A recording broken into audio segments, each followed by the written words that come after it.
ഇവർ അളിയന്മാരാ, ബെസ്റ്റ് അളിയന്മാരാ. ഇനിയിപ്പോ കല്യാണം കഴിയുന്നവരെല്ലാരും ഇവിടെ ഉണ്ടാവുമല്ലോ. വിശദമായിട്ട് പരിചയപ്പെടാം. കാഞ്ചി, അമ്മ. നമ്മുടെ ഔട്ട് ഹൗസ് കാണിച്ചു കൊടുക്ക്. ദൂരയാത്ര കഴിഞ്ഞു വന്നതല്ലേ, വിശ്രമിക്കട്ടെ. ശരി, വന്നാട്ടെ. അല്ല, എല്ലാരും കൂടി ഒരു ഔട്ട് ഹൗസിലാണോ താമസിക്കുന്നത്? പിന്നെ അല്ലാതെ. അത് പറ്റത്തില്ല. കുടിക്കുന്ന വെള്ളത്തിൽ പോലും വിശ്വസിക്കാൻ പറ്റാത്തവരുടെ കൂടെ താമസിക്കാൻ എന്നെ കിട്ടില്ല. അയ്യോ, എന്ത് അത്ഭുതം! ഞാൻ അങ്ങോട്ട് പറയാൻ ഉദ്ദേശിച്ചത് അളിയൻ ഇങ്ങോട്ട് ഇതുകൊണ്ട് തന്നെയാ പറ്റില്ല എന്ന് പറഞ്ഞത്. ഇവിടെ അടുത്ത് ലോഡ്ജ് വല്ലതും ഉണ്ടോ? അയ്യോ, അതങ്ങ് ദൂരെ സിറ്റി പോണം. സിറ്റിയിലേക്ക് എന്ത് ദൂരമുണ്ട്? 10-35 കിലോമീറ്റർ ഉണ്ട്. അയ്യോ, അത്ര ഉള്ള.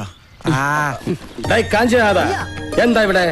ആരാ ഇവരൊക്കെ? ഇവര് കല്യാണ ഡെക്കറേഷന് കേരളത്തിൽ നിന്ന് വന്നവരാ. ഓ, അപ്പടിയാ? കേരളാവിൽ എപ്പടി മഴ ഇരിക്ക? മഴയേ ഉള്ളു, നല്ല ചൂടാ.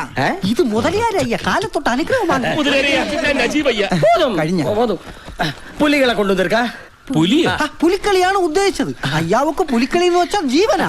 അതിനുവേണ്ടി ലക്ഷങ്ങൾ തൊലയ്ക്കും. പുലികളൊക്കെ പുറകെ വരും. ഇപ്പൊ ഒരു ആനയുണ്ട്. ആനയാ? എവിടെ? ആന ഇടഞ്ഞു നിക്ക. ഏത് നിമിഷവും ചിഹ്നം വിളിച്ചിങ്ങി വരാം. ഞാൻ എപ്പോ വന്നാലും എപ്പടി വന്നാലും എന്റെ ബംഗ്ലാവിന്റെ മുറ്റത്ത് തന്നെ തളയ്ക്കണം. അത് ഇവരെ രണ്ടാളെയും തളയ്ക്കാൻ ഒരു സ്ഥലം വേണം.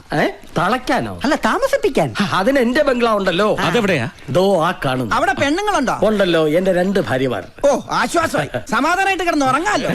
ஐயா, இவங்க வந்து நித்திய பிரம்மச்சாரி. நாம எல்லாம் டீசன்ட் பார்ட்டிஸ் ஐயா. செப்பரேட் அகாமடேஷன் கிடைச்சா ரொம்ப நல்லா இருக்கும். அப்படியா? ஆமா. காஞ்சிநாதா, ஐயா. நீ இவங்களை எல்லாம் கூட்டிட்டு போங்க. நீங்க 2 பேரும் என் கூட வாங்க. ஓகே அண்ணா. ചെല്ലിങ് വാങ്ങ. ഇങ്ങ നല്ല മൊയിലിയാര്. ഐശ്വര്യമായിട്ട് വലതുകാലം വെച്ച് കയറി വാ. വലുത് ആലോചിച്ചെന്തോന്ന് ഗൃഹപ്രവേശം. തിരിച്ചു പോകാൻ നേരത്തെ പുറത്തെടുത്ത് വെക്കാൻ കാലുണ്ടായാ മതി. അതൊന്നും ഉണ്ടാവൂല. കാലുണ്ടാവില്ലേ? അതല്ല, ഒരാപത്തും ഉണ്ടാവൂല. ഒക്കെ കാമാക്ഷിയമ്മ നോക്കിക്കോളും. കാമാക്ഷിയമ്മയോ? അതാര്? കണ്ടില്ലല്ലോ.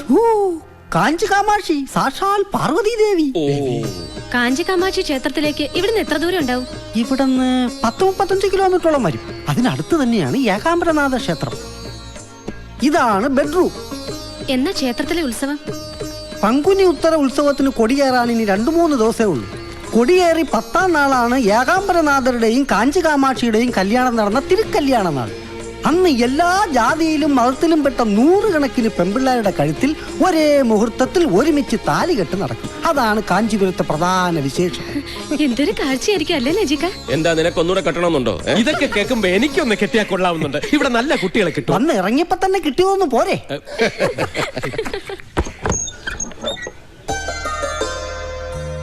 അയ്യോ, ഈ കുട്ടിയെ ക്ഷേത്രത്തിൽ വെച്ച് കണ്ടതാണല്ലോ. അതല്ലേ കല്യാണ പെണ്ണ് മീനാക്ഷി. അതെയോ? ഇതാണ് എന്റെ അച്ഛൻ ശങ്കർലിംഗം മുതലിയാർ. അപ്പാ വണക്കം. ഇതാണ് എന്റെ അമ്മ ഭാഗീരഥി ഭായി തമ്പുരാട്ടി. അമ്മ തമ്പുരാട്ടിയായിരുന്നു? രാജരക്തമായിരുന്നു. പൊക്കി പറയുന്നു വിചാരിക്കരുത്. ഈ തള്ളേടൻ തന്തേടൻ തറവാടിത്തം കണ്ടു കഴിഞ്ഞാല് മുതലിയാർ ഇവരുടെ മകനാണെന്ന് ആരും പറയേ. വാങ്ങോ, അടുത്ത ലിംഗത്തെ കാണാം. ഇതാണ് ഞങ്ങളുടെ വല്യമ്മാവൻ രാമചന്ദ്രലിംഗം മുതലിയാർ. അയ്യോ, ഇത് MGR അല്ലേ? നല്ല സാമ്യമുണ്ടല്ലേ? MGRും ഞങ്ങളുടെ ഒരു ലിംഗത്തിൽപ്പെടും. ഇതേത് ലിംഗത്തിൽപ്പെടും? ഇത് എന്നോട് മകൻ ശരവണലിംഗം, മീനാക്ഷിയെ കെട്ടാൻ പോകുന്ന മാപ്പിളെ. എന്ത് ചെയ്യുന്നു? എന്തും ചെയ്യും. അവൻ അങ്ങനൊന്നുമില്ല, എന്ത് ചെയ്യാനും തയ്യാറാണ്. എന്ന് വെച്ചാ പണിയൊന്നുമില്ല. നമുക്ക് പണിയാവോ? ഇത് എന്നോട് പെരിയ വീട് വിശാലാക്ഷി. വിശാലായിട്ട് വരുന്നത് കണ്ടപ്പോഴേ തോന്നി. അപ്പാ, ഔട്ട് ഓഫ് ഞാൻ കാട്ടി കൊടുക്കറേ അപ്പാ. ഇത് എന്നോട് ചെല്ല കിളിമകൾ മരതകം. ചെല്ല വാങ്ങ. എന്നാ ബോഡി രാജനട. ആമ്പിളെന്നെ ഇപ്പടി ഇരിക്കണം. നീ എങ്ങനെ അധികം ഇറുക്കണ്ട. ഉള്ള പൊടി ഔട്ട് ഹൗസ് പക്കം എത്തി പാത്തേം തെരഞ്ഞ തൊലച്ചിടവൻ ജാഗ്രത. കാഞ്ചി കാമാക്ഷി, വെളുക്കാൻ തേച്ചത് പാണ്ടാകക്കൂടാത്. ഇവിടെ രാത്രിയിലെ ഭക്ഷണം എങ്ങനെയാണ്? ഇവിടുന്ന് തരോ അതോ പുറത്തു പോയി കഴിക്കണോ? പാപ്പാത്തി തരും. അയ്യോ, ചപ്പാത്തി ഒന്നും വേണ്ട. ഞങ്ങൾക്ക് വല്ല ഫ്രൈഡ് റൈസോ നൂഡിൽസോ എന്തെങ്കിലും മതി. പാപ്പാത്തി എന്ന് പറഞ്ഞത് ഇവിടത്തെ വേലക്കാരുടെ പേരാ. അപ്പൊ അവളുടെ അമ്മയുടെ പേര് പൊറോട്ട എന്നായിരിക്കുമല്ലോ. ഒന്നും മിണ്ടാതിരിക്ക്.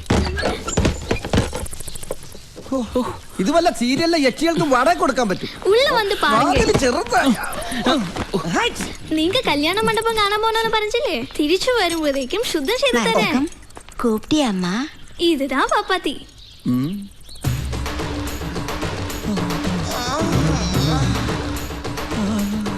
ഇത് ചപ്പാത്തിയും പൊറോട്ട ഒന്നുമല്ല, മസാല ദോശയാ.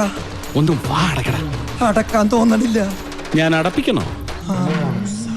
எல்லாம் கூட்டி பறக்க சுத்த பண்ணி அரமனை மாதிரி ஆக்கிடணும் என்ன சரி. என்ன போ தொடப்பெல்லாம் எடுத்துட்டு வா. உங்களுக்கு திருமணமாச்சா? അച്ചുവണ്ണൻ അങ്ങനെ പ്രത്യേകിച്ച് തിരുമണമെന്നില്ല. എനിക്ക് പാപ്പാത്തിയെ കൊണ്ട് തിരുമിച്ചാ കൊള്ളാന്നുണ്ട്. അതല്ലേ കല്യാണമാച്ചാനാ ചോദിച്ചത്. എനിക്ക് കല്യാണവുമായി 4-5 കൊച്ചുങ്ങളുമായി. എപ്പോ? அப்படியா? சரி வரேன். எங்க அப்பா மாதிரி ஒரு சின்ன வீடு கட்டிக்கிறியா? പോടി അവിടുന്ന്. പാവം കുട്ടി, പണത്തിന്റെ ഒരു അഹങ്കാരം ഇല്ല. ഒരു ചിന്ന വീട്ടിൽ താമസിക്കണമെന്ന് അതിന്റെ ആഗ്രഹം. എടാ പൊട്ട, ചിന്ന വീടെന്ന് പറഞ്ഞ 2ാം ഭാര്യ എന്ന അർത്ഥം. മുളച്ച് 3 നില വിരിഞ്ഞില്ല, അതിനു മുമ്പ് കേട്ടില്ലേ അവളുടെ? അച്ചുവേട്ടാ സൂക്ഷിക്കണം. പഠിപ്പിക്കുന്ന സാറന്മാരെ പ്രേമിക്കുന്ന പ്രായമാണ്. ഞാനും ഒന്ന് സൂക്ഷിച്ചേക്കാം. ആ മൂക്കത്താ ചുണ്ടി ഒറ്റക്കൊമ്പനെന്നാ നാട്ടിലെല്ലാരും വിളിക്കണേ. അച്ഛനേക്കാൾ എനിക്ക് ഓർമ്മ ഏട്ടനെയാ. എന്നെ വലിയ ഇഷ്ടാ. പക്ഷേ ഇപ്പൊ ആ മുഖത്ത് നോക്കാൻ പോലെ എനിക്ക് പേടിയാ. மீனோதா அவரு மேரிட் தான். 4-5 குழந்தைகளும் இருக்கு. யாருக்கு? நம்ம சரத்குமாருக்கு. சும்மா இருடி. இது அவரோட தங்கச்சி. உங்க அண்ணனுக்கு இவளை சரத்குமார் தான் பேரிட்டிருக்குது. ഏട്ടൻ എത്ര പിള്ളേരുണ്ടെന്നാ പറഞ്ഞത്? 4-5. கழுதா. அவருக்கு இனி கல்யாணமே ஆகல. நிஜமா? அவரோட அனுவாதம் இல்லாம இந்த தங்கச்சி அவரோட ஃப்ரெண்ட கேட்டுக்கிட்டா. அதனால அப்படியா? அப்பா இப்பதான் மூச்சு சரியாய் வந்தது. ஒண்ணும் இல்ல. മാമാവിടെ ചിന്ന വീട്ടിലെ ഒരേ ഒരു മോളാ. ഞാൻ വന്നാ പിന്നെ എന്റെ വല തൂങ്ങും. 2 ഭാര്യമാരും ഒരേ വീട്ടിലാണ് താമസം. ഈ നാട്ടിൽ അതൊന്നും വലിയ കാര്യമല്ല. അൻപക്കൊന്ന് ആശയ്ക്കൊന്നെന്നാ ഇവിടുത്തെ ചൊല്ല്. എന്തായാലും പരിചയപ്പെടാൻ പറ്റിയതിൽ വളരെ സന്തോഷം. വലിയ സ്വത്തൊക്കെയുള്ള ആളാവുമ്പോ ഞങ്ങളോടൊക്കെ മിണ്ടുന്ന പോലും വിചാരിച്ചതല്ലേ. സത്യം പറഞ്ഞ എന്നെക്കാളും സ്വത്തുകാരി ആദരയാണെന്നാ എനിക്ക് തോന്നുന്നത്. ഈശ്വര, എന്തേ പറയണേ? നമുക്കിഷ്ടമുള്ള, നമ്മളോട് ഇഷ്ടമുള്ള ഒരാളുടെ കൂടെ ജീവിക്കാൻ പറ്റുന്നതല്ലേ ഏറ്റവും വലിയ സമ്പത്ത്. എന്ന് വെച്ചാ? ഏയ് ഒന്നുമില്ല, ഞാൻ വെറുതെ പറഞ്ഞേ ഉള്ളൂ. മനസ്സിൽ എന്തെങ്കിലും വിഷമം ഉണ്ടെങ്കിൽ അത് വിശ്വാസമുള്ള ആരോടെങ്കിലും തുറന്നു പറഞ്ഞാ ഇത്തിരി ആശ്വാസം കിട്ടും. തുറന്ന് പറയാൻ എനിക്കൊരു മടിയില്ല. സത്യമായി சொன்ன ഞാൻ മുതലേരല്ലേ. നിങ്ങളെപ്പോലൊരു മലയാളിയെ നിങ്ങൾ കണ്ടത് എന്റെ തന്തയുടെയും തള്ളയുടെയും പടമല്ല, അറിയാവോ? മദ്യപിച്ചിട്ട് ഇങ്ങനെ അച്ഛനെയും അമ്മയും തള്ളി പറയാം. പറയട്ടെ. ഞാൻ പറയും. ഞാൻ ഇന്നലെ തുടങ്ങിയതല്ല ഈ കുടി. എന്റെ അച്ഛൻ ശങ്കരൻ വേറെ ഒരു ദരിദ്രവാസിയായിരുന്നു. കഷ്ടം. എന്റെ മുത്തച്ഛൻ കാഞ്ചീപുരം തെരുവിൽ മുണ്ടും തോർത്തും വിറ്റ് നടന്നിരുന്ന ഒരാളായിരുന്നു. മുത്തച്ഛന്റെ അച്ഛനും വേറും തറ കച്ചവടം. പിന്നെ എങ്ങനെ ഈ നിലയിലെത്തി? കരയരുത്. എന്റെ അച്ഛൻ ശങ്കരൻ ഒരു മുതലയാര് പെണ്ണിനെ കെട്ടി, മീനാക്ഷി അമ്മ. അങ്ങനെ വെറും ശങ്കരലിംഗ മുതലയാരായി. പിന്നെ ഒറ്റ കേറ്റമായിരുന്നു. തെങ്ങിലേക്കോ? ഏത് തെങ്ങ്? അല്ല, പിന്നെയും ശങ്കരൻ തെങ്ങിലേക്കെന്ന് കേട്ടിട്ടുണ്ട്, അതുകൊണ്ട് ചോദിച്ചതാ. ഓ പഴമൊഴി. ഇത് ബിസിനസ്സിലേക്കുള്ള കയറ്റം. വെച്ചിടി കയറ്റം. ഓ, പക്ഷെ ചാകാൻ നേരത്ത് ഭാര്യയുടെ പേരിട്ട പേരക്കിടാവിന്റെ പേരിൽ അങ്ങനെ സ്വത്തുമൊഴി എഴുതി വെച്ചിട്ട് വെള്ളമിറങ്ങാതെ ഗോവിന്ദ ഗോവിന്ദ എന്ന് പറഞ്ഞ് മേലോട്ട് പോയി. നിങ്ങൾ തമ്മിൽ ഉടക്കായിരുന്നു? ഇല്ലെന്ന് പറഞ്ഞൂടാ. അത് വെച്ചിട്ട് എനിക്കൊരു പണി തന്നതാ പരമനാറി. പേരായിരിക്കും. ഞാനും കിട്ടി ഒരു മുതലയാര് പെണ്ണിനെ. പക്ഷെ അവിടെ തന്തയുടെ സ്വത്തെല്ലാം ബാങ്കുകാർ ജപ്തി ചെയ്തുകൊണ്ട് പോയി. പാപ്പരായ കാമാക്ഷി എന്റെ തലയിലുമായി. പക്ഷെ എന്റെ മോൻ ശരവണൻ മീനാക്ഷിയെ കെട്ടുന്നതോടെ ഞാൻ ഒരു കോടീശ്വരനാവും. മീനാക്ഷി സിൽക്ക് കൈ വെള്ളയിലിട്ടിങ്ങനെ അമ്മാന പാടും. എന്നിട്ട് മുള്ളിനെ മടക്കി കുതിയിട്ട്